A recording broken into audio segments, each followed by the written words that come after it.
Podría escribir un libro probando que la civilización que vivimos es fruto de la Ilustración. Me tiene harto escuchar que nuestra civilización es judeocristiana. Un libro no sé, alguien debería hacerlo, pero alguien que sepa mucha más historia que yo. Pero he hecho un par de vídeos al respecto. Creo que es clarísimo. Nuestra civilización, la civilización judeocristiana, consagra la monarquía, la superioridad del hombre sobre la mujer, el combate a la ciencia, considerando que la verdad está escrita en la Biblia, el combate a toda afirmación que vaya en contra de las afirmaciones de la Biblia, la esclavitud, la injusticia, y todo eso es contra lo que vive nuestra civilización. Los avances de nuestra civilización han sido gracias a la ciencia y a una conciencia social creciente sobre la realidad de distintos grupos humanos que no tienen por qué ser victimizados por otros grupos humanos. La civilización judeocristiana justifica la guerra religiosa, que es la teoría de la guerra justa de Agustín de Hipona, y nuestra civilización busca la paz, busca el pacifismo, busca tratar de impedir las guerras. La civilización cristiana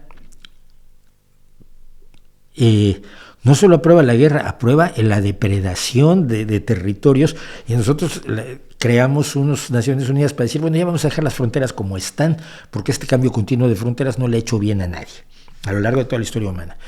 Y cosas así. Entonces,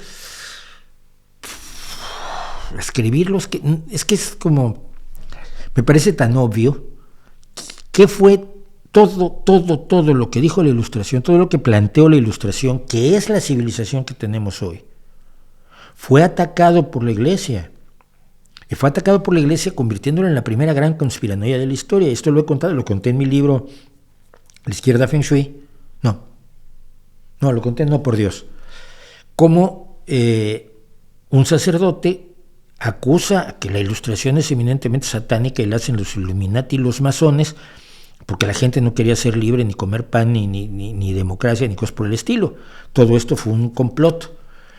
Y es la primera gran conspiranoia de la historia. Ahora no me acuerdo del nombre, y mira que cito frecuentemente a ese sacerdote francés que se fue a refugiar a Inglaterra y escribió allí la historia sobre el jacobinismo que funda el mundo conspiranoico.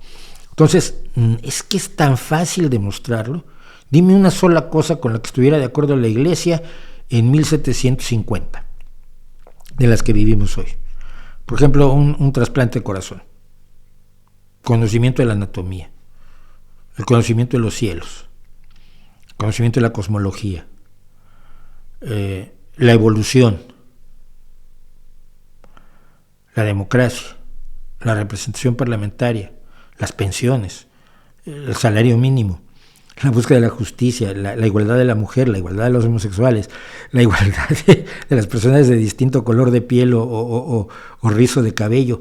Todo eso era anatema para la Iglesia de 1750 y sobre todo de antes. Entonces, es tan obvio, es tan evidente que a mí no creo que sea creo que es más fácil argumentarlo con los que te lo dicen que el libro que dices que no van a leer.